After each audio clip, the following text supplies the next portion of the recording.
Jokowi ini menerapkan sistem ekonomi barbarian. Barbar. Ya, lebih paten Bambang Pacul lah. Bahkan saya dengar diminta untuk keluar, Pak. Ada pengkhianat datang. Saya dari ujung timur Indonesia. Saya menyampaikan kebanggaan saya dan aspirasi saya yang sangat tinggi kepada Bapak Presiden Republik Indonesia, Bapak Jokowi. Bapak Presiden, ngatur nuwun sangat. Saya gembira dan senang. Halo teman-teman perspektifku, waduh apa kabar nih kalian semuanya? Semoga selalu diberikan kesehatan dan selalu baik-baik saja ya.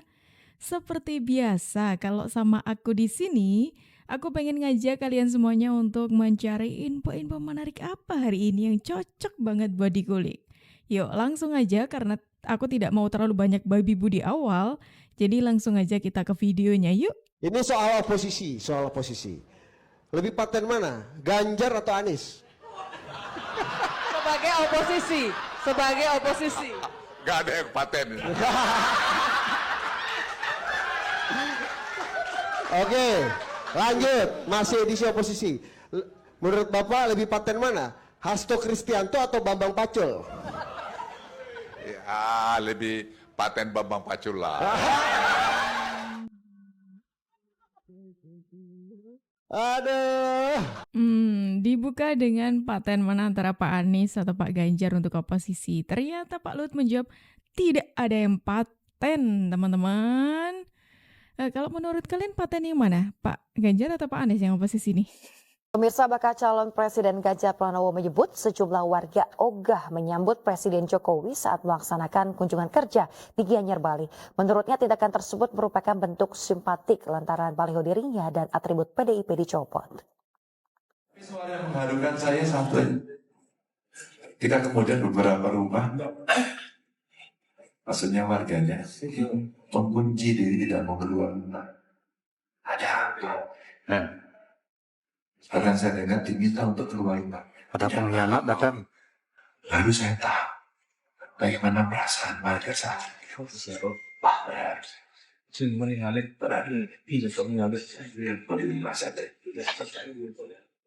ini rasa, ini rasa ya. Maka saya sampaikan, inilah modal sosial kita sebenarnya. Jadi jangan bersama yang berbeda. Ya pastinya dengan kejadian antara Pak Jokowi dengan PDIP kemarin itu meninggalkan luka gitu ya untuk sebagian orang. Tapi ya apa ya, dari orang-orang yang merasa kecewa dan terluka itu ternyata tidak cukup banyak dibandingkan dengan orang-orang yang merasa puas dengan kinerjanya Pak Jokowi kayak gitu. Bahkan sampai sekarang pun banyak masyarakat yang selalu antusias ketika bertemu Pak Jokowi, ketika menyambut Pak Jokowi, bahkan ketika teman-teman ingat ya, sebelumnya kan ada pengamat politik yang diajak belusukan tuh sama Pak Jokowi. Ada Muhammad Kodari, terus ada lagi Bung Hasan Azbi. Nah, Bung Kodari ini cerita kalau ketika Pak Jokowi ini belusukan, ini tuh rasanya kayak pesta rakyat gitu loh untuk para rakyat ini, karena sambutannya sewah itu, serame itu gitu. Rasanya tuh kayak ketika kita bertemu sama idola kita dan itu sangat-sangat banyak seantusias itu orangnya kayak gitu. Wah. Ini di Bali loh teman-temanku. Lihat, wah, seantusias itu dong. Ya wajar aja sih kalau kemarin itu Mr. Q bilang rasanya kayak pesta rakyat. Ya sambutannya kayak gitu loh. Ini ada dari Arif Prasetyo. Kita coba baca komentar ya. Ini artis apa presiden? Penggemarnya banyak amat. Lanjutkan Pak D. Wah. Ada lagi nih dari Denny 71126. Gak mungkin kayaknya seberani beliau bersentuhan langsung sama rakyat. Semoga Pak Jokowi sekeluarga selalu dalam lindungan Allah. Amin. Wah, luar biasa sekali nih. Kenapa kita harus bangun Maluku? Ini mengelola negara. Konstitusi kita mengatakan keadilan sosial bagi seluruh rakyat Indonesia itu wajib. Karena memang selama ini, yang lalu-lalu itu pembangunan itu hanya di kota-kota terus. Tapi dengan adanya Nawacita bagian ketiga itu, dia tulis rapi itu pembangunan dari pinggiran ke kota. Saya dari ujung timur Indonesia. Saya menyampaikan kebanggaan saya dan aspirasi saya yang sangat tinggi kepada Bapak Presiden Republik Indonesia, Bapak Jokowi. Karena Bapak telah membuat yang terbaik untuk Indonesia. Biar terus Indonesia tetap maju, Papua maju, masyarakat maju, orang Papua menjadi sejahtera, semua kami yang ada di atas tanah ini tetap bersatu, NKRI harga mati. Dimana beliau benar-benar tulus ingin membantu, bekerja untuk rakyat Indonesia, baik tersebut pro atau kontra beliau, beliau melihat. Wah, itu tadi pendapat dari beberapa warga Indonesia yang puas dengan Pak Jokowi, yang puas dengan kinerjanya Pak Jokowi. Ada yang pernah mengatakan kayak gini, orang-orang itu kalau bukan tidak merasakan zamannya Orde Baru, itu tidak akan merasa kalau Pak Jokowi itu presiden yang terbaik gitu loh. Kalau orang-orang yang generasi di Orde Baru dulu pernah merasakan, itu pasti bisa melihat tuh seberapa bagusnya kinerjanya Pak Jokowi saat ini. Karena ya yang orang tahu kan buruknya Pak Jokowi, jeleknya Pak Jokowi, kayak gitu kan sejauh ini. Saya gembira dan senang bahwa hari ini adalah hari istimewa. Saya bisa berjumpa istilahnya corone wong Jawa, bolo saya. Orang yang saya cintai, Bapak Insinyur Jokowi, Bapak Presiden, yang dulu bersama saya, bersama-sama merubah keadaan masyarakat yang ada di sekitar kami, yaitu masyarakat Semanggi Kidul, menjadi masyarakat yang ahli sholawat saat ini. Alhamdulillah itu berkat beliau pula, dan alhamdulillah tempat-tempat maksiat di sana ditutup oleh beliau. Dan sampai sekarang, alhamdulillah tempat itu menjadi tempat yang luar biasa. Walaupun kami jarang berjumpa dengan beliau, tetapi doa kami selalu untuk beliau. Bapak Presiden, ngatur nuwun sangat. Saya gembira dan senang. Ternyata selain dapat dukungan, dapat backingan dari rakyat Indonesia, Pak Jokowi itu juga mendapatkan backingan dari para habaib, para ulama. Ya pantas saja ya kalau beliau itu sebegitu karismatiknya gitu loh. Ketika menyampaikan, dan Pak Jokowi ini kan karakter orang yang sedikit bicara tapi banyak bekerja kan, kayak gitu. Mungkin sampai saat ini kita masih sering lah melihat orang-orang yang tidak begitu suka dengan Pak Jokowi, sering memberikan kata-kata yang kurang menyenangkan untuk Pak Jokowi, yang jatuhnya kasar kayak gitu ke Pak Jokowi. Tapi orang-orang seperti inilah yang ada di belakang Pak Jokowi, yang selalu menguatkan, yang selalu membuat Pak Jokowi itu bisa berdiri sampai saat ini mungkin ya. Karena pasti dengan melihat rakyat bahagia, Pak Jokowi tentunya pasti semakin semangat juga untuk membangun Indonesia ke depannya. Jokowi ini menerapkan sistem ekonomi barbarian. Barbar tuh. Ini adalah salah satu orang yang menjadi hater atau pembenci Jokowi, Jumhur, Ketua Serikat Pekerja. Ya. Dia mengatakan bahwa Jokowi itu menerapkan perencanaan pembangunan barbar. Ya. Tidak ada rencana, bangun tidur tiba-tiba mau membangun sesuatu. Kelasmu berbeda dengan Jokowi. Ya. Bangun tidur dia sudah bisa menutup petrol. Bangun tidur Jokowi sudah mampu menyamakan harga premium dan semen di Papua dengan seluruh yang ada di Indonesia. Bangun tidur dia sudah bisa merebut saham dari Freeport yang selama ini dikuasai oleh Amerika menjadi mayoritas milik Indonesia.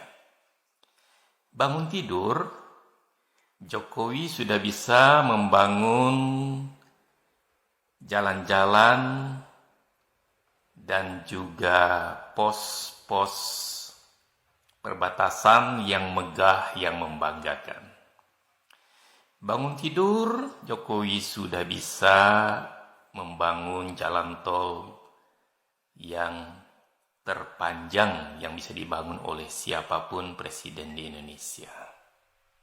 Bangun tidur, Jokowi sudah bisa membuat 80% masyarakat percaya dan mendukung Jokowi. Itulah hebatnya Jokowi. Bangun tidur dia sudah bisa melakukan itu. Sedangkan Anda, ya, Anda katakan bahwa harus ada perencanaan matang dan segala macam, ya. Pasti itu sudah dilakukan oleh Jokowi. Kalau tidak, dia tidak bisa melakukan hal-hal besar yang sekarang ini bisa dinikmati oleh masyarakat. Betul. Aku setuju sekali dengan pendapatnya. Saya tahu ada yang mengatakan saya ini bodoh, bonga-bongo, tidak tahu apa-apa, Fir'aun. Ya tidak apa-apa. Sebagai pribadi saya menerima saja. Every time I try to capture every minute, that feeling in it, slipping through my fingers all the time. Do I really see what's in her mind each time I think I'm close to nowhere? She keeps on going, slipping through my fingers all the time. Sometimes I wish that I could freeze the picture and save it from the funny tricks of time, slipping through my fingers. Kata-kata Pak Jokowi waktu di upacara 17 Agustus kalau nggak salah. Selama ini kita pasti pernah mendengar orang-orang yang menghina Pak Jokowi dengan begitu kasarnya, seperti yang disebutkan Pak Jokowi tadi. Ada yang menyebut Pak Jokowi plongo-plongo, ada yang menyebut Pak Jokowi mukan deso, dan masih banyak lainnya. Tapi di situ Pak Jokowi tetap diam dan tetap membuktikan dengan hasil kerjanya. Dan terbukti kan banyak fasilitas di Indonesia yang sangat bagus sekarang, ada perbaikan, ada upgrade juga daripada sebelumnya, dan itu juga dirasakan oleh masyarakat Indonesia. Wah, luar biasa sekali Pak Jokowi ini. Silakan tinggalkan komentar kalian di kolom komentar bawah ini ya. Terima kasih sudah mengikuti perspektif dari awal sampai akhir. Aku Jupju pamit undur diri. Tapi sebelum itu, jangan lupa untuk di-subscribe supaya kalian tidak ketinggalan informasi terbaru dari kita. Sekian dari aku, terima kasih sudah menonton. Bye-bye. Kalau rapat-rapat intern atau rapat terbatas, kita masih bertoleransi untuk orang, katakanlah kalau memang terpaksa bisa tidak hadir. Tapi kalau sidang kabinet paripurna, nggak ada kompromi.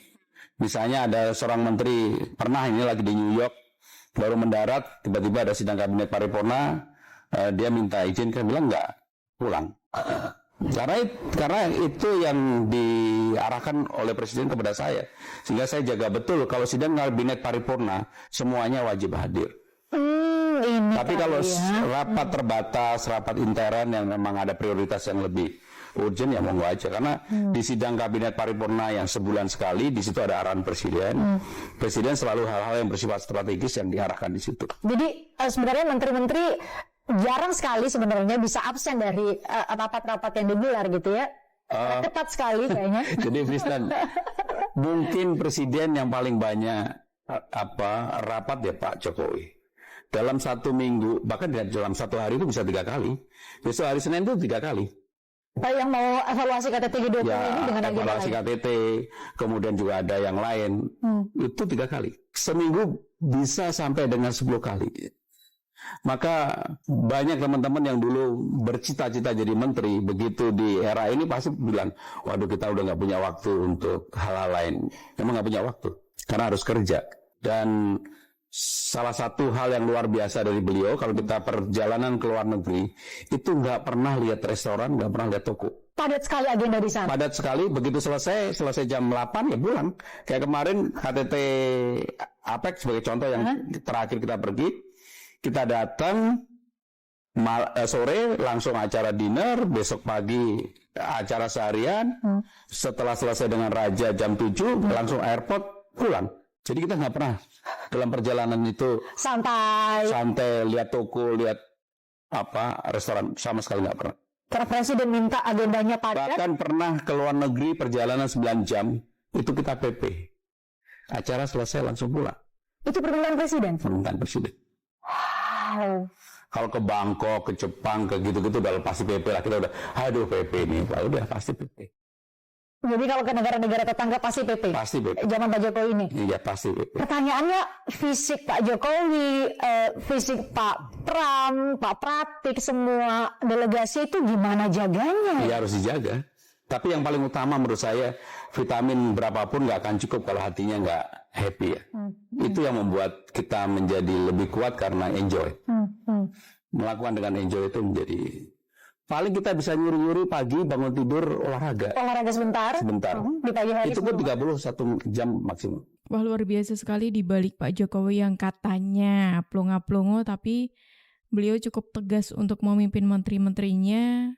Apalagi waktu tadi soal rapat tadi, terus kebijakannya untuk PP tadi ketika itu tempatnya dekat, sangat-sangat luar biasa sekali. Ini emang wajar saja sih kalau kita itu selalu bertanya-tanya gimana ya Pak Jokowi jaga kesehatannya gitu.